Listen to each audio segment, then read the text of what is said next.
दिसंबर 1972 दो अंतरिक्ष यात्री धातु से बनी एक छोटी सी कैप्सूल में सवार होकर पृथ्वी की ओर लौटने की तैयारी में थे।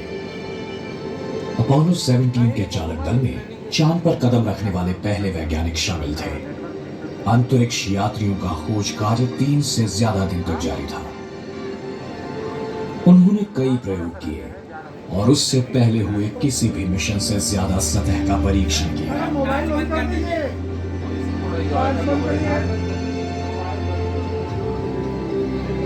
इसी के साथ अपोलो प्रोग्राम संपन्न हुआ और साथ ही करीब 5 लाख पुरुष और महिलाओं का 10 सालों का काम भी। अमेरिका और रूस के मुकाबले में, जिसे स्पेस रेस के नाम से जाना जाता है, मानवता ने यह साबित कर दिया कि हम चांद पर चल सकते हैं।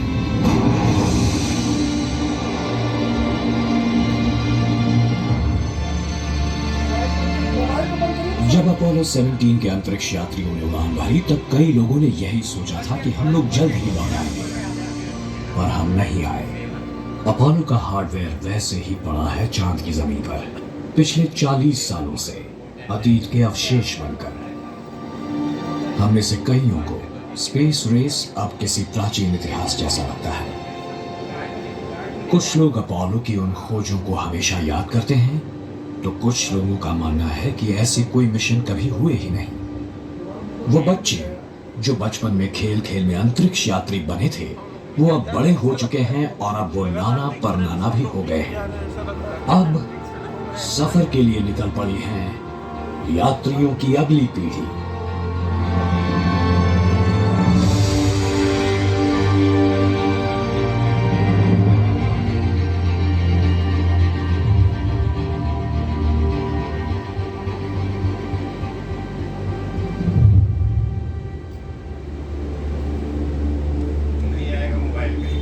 अंतरिक्ष में मनुष्य का साहसी भ्रमण लेने से पहले हमने हमारे सामने खड़ी होने वाली संभावित चुनौतियों को समझने के लिए हमारे रोबोटिक एक्सप्लोरर वहां भेजे।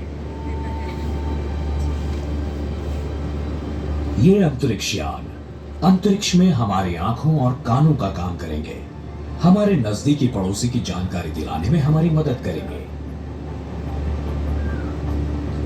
हमारे शुरुआती मिशंस में से एक रेंजर 9 ने जानबूझकर हताहत होने से चंद मिनटों पहले चांद के सतह की हजारों तस्वीरें यहां भेजी। उसने हमें पहली बार पहाड़ों और गड्ढों की विस्तृत तस्वीरें दी, जिनसे हमें उतरने के लिए अच्छी जगह ढूंढने में मदद मिली। सर्वेयर लैंडर्स और धीरे से नीचे उतरे। रेंजर्स का तो एक ही काम था, तस्वीरें खींचना, पर सर्वेयर्स में रोबोटिक फावड़े तथा अन्य उपकरण थे। उन्होंने चांद किन चीजों से बना है ये ढूंढने के लिए पहली बार प्रयोग किए। उनके पश्चात हमने रोवर्स को भेजा। रूसियों ने सरफेस पर 2 लूनाकार रोवर्स उतारे, जिनका वजन एक छोटी सी कार जितना था। पृथ्वी पर तैनात इंजीनियर्स ने उन्हें कई किलोमीटर की दूरी तक रिमोट से चलाया और चांद की जमीन की तस्वीरें ली और चांद की मिट्टी का परीक्षण किया।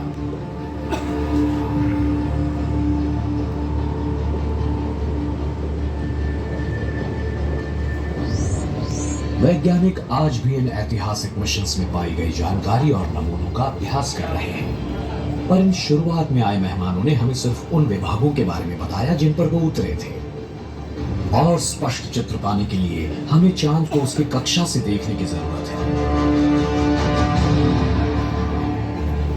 नासा और यूरोपियन स्पेस एजेंसी ने चांद की परिक्रमा में अंतरिक्ष यान भेजे हैं और हाल ही में चीन, भारत और जापान ने भी भेजे हैं। परिक्रमा में इन अंतरिक्ष यानों ने चांद का मैपिंग किया है, उसकी जमीन पर मिले रसायनों का कैटलॉग बनाया है और एक जगह से दूसरी जगह होने वाले गुरुत्वाकर्षण के सूक्ष्म बदलावों का मापन किया है। चांद पर सफर करने वाला यात्री पृथ्वी से थोड़ा सा कम गुरुत्वाकर्षण महसूस करता है। आप अभी जो महसूस कर रहे हैं उसका छठा हिस्सा। चांद की गहराई से उठा भूकंप यात्री को पूरी तरह से हिला सकता है। छोटा सा चांद बड़ी पृथ्वी की परिक्रमा करता है। जब वो महीने में एक परिक्रमा पूरी करता है, उसकी एक बाजू हमेशा पृथ्वी के सामने होती है। इसका मतलब है चांद की कई सारी जगहों पर 2 हफ्तों तक दिन की रोशनी होती है और 2 हफ्तों की रात होती है।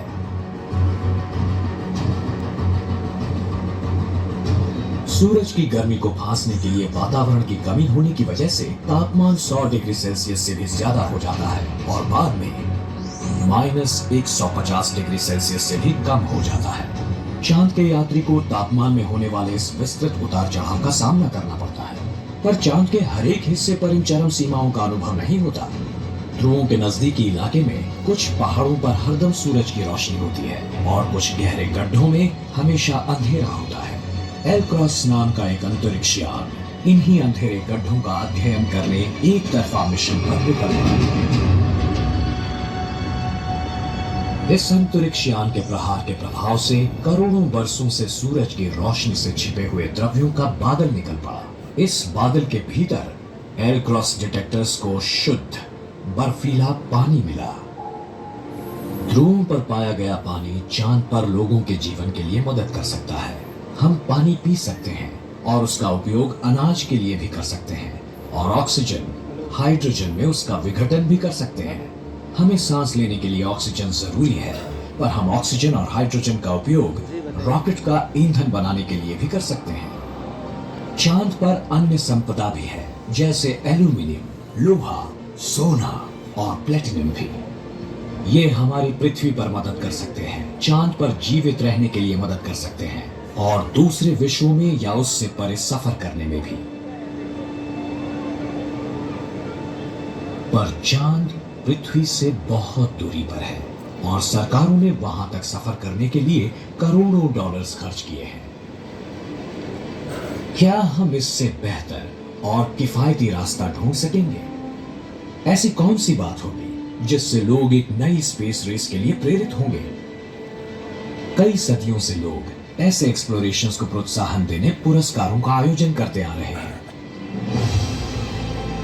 18वीं सदी में ब्रिटिश सरकार ने समुद्री यात्राओं और नेविगेशन को सुरक्षित बनाने के लिए एक इनाम की घोषणा की। करीबन 100 साल पहले न्यूयॉर्क के एक होटल मालिक रेमंड ऑर्टिग ने अटलांटिक को बिना रुके उड़कर पार करने वाले पहले इंसान के लिए एक इनाम की घोषणा की। ये पहला कदम था अंतरराष्ट्रीय व्यावसायिक एयरलाइंस के निर्माण की ओर।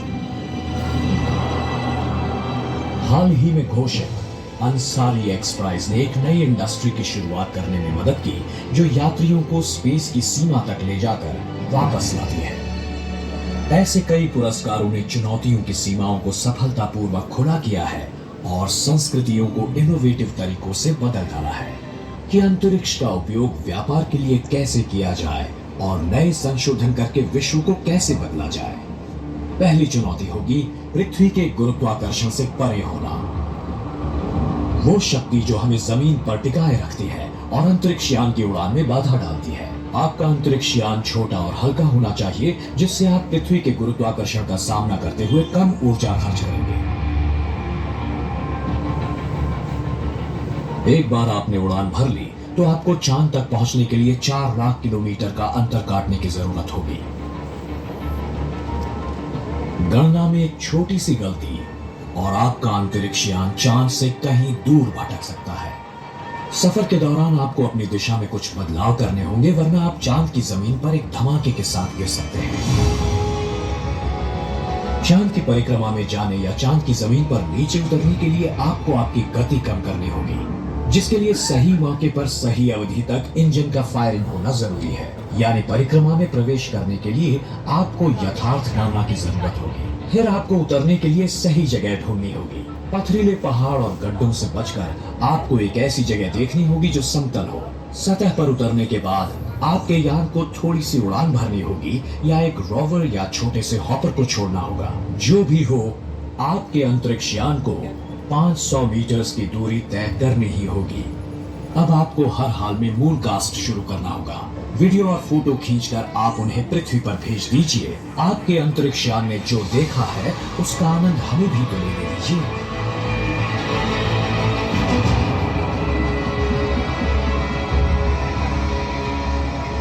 और एक अहम बात, यानी सभी टीम्स को अपने खर्चे कम करने होंगे। अगर भावी खोज यात्राएं कम कीमत में होंगी तो हम और भी उड़ानें भर सकते हैं।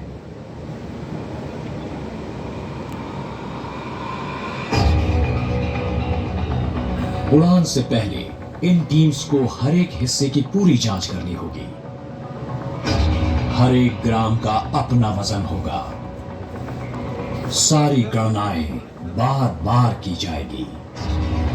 हर एक टीम ये जानती है कि उन्हें एक ही मौका मिलेगा चांद पर राज करने का।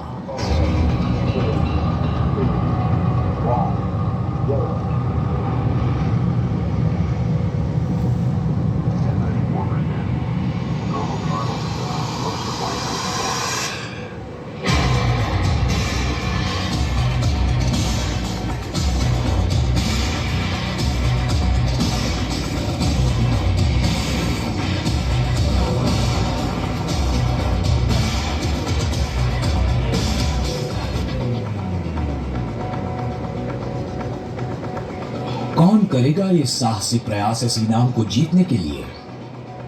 कौन सा अंतरिक्ष यान ये 4 लाख किलोमीटर का लंबा सफर तय कर पाएगा? कौन सी टीम चांद पर उतरेगी?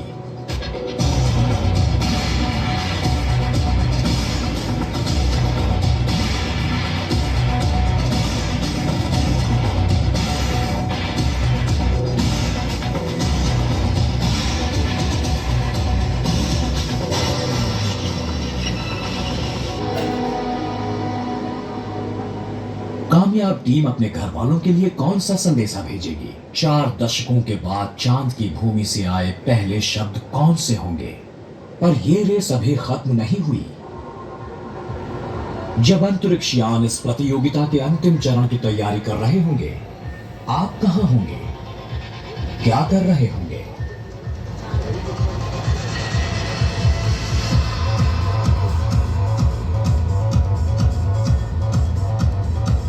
क्या आप अपनी टीम को प्रोत्साहित कर रहे होंगे? ये छोटा सा अंतरिक्ष यान हमें ले जाएगा न केवल पृथ्वी से चांद तक, बल्कि वर्तमान से भविष्य की ओर। हमारे रोबोट्स रास्ता तो दिखाएंगे, पर उन्हें हमारे इस दूसरे विश्व को खोजने में मनुष्य की मदद चाहिए।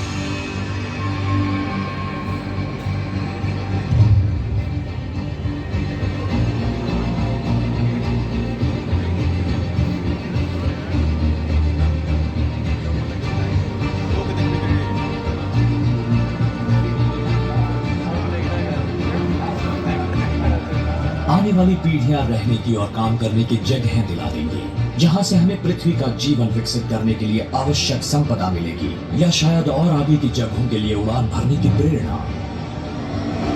Okay, Team 3, do you need any assistance? Never did yet, just a minor repair. We're within 5. Great, we'll check back with you. पृथ्वी पर हमें जिन समस्याओं का सामना करना पड़ता है, शायद उनके उत्तर हमें यहाँ चांद पर मिलेंगे या फिर अंतरिक्ष में कहीं और।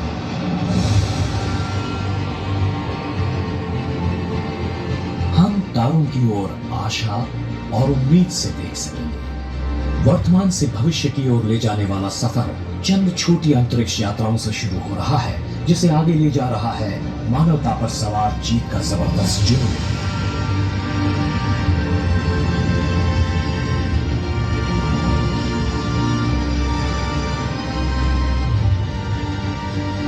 ये सफर हमें वापस ले जाएगा चांद की ओर।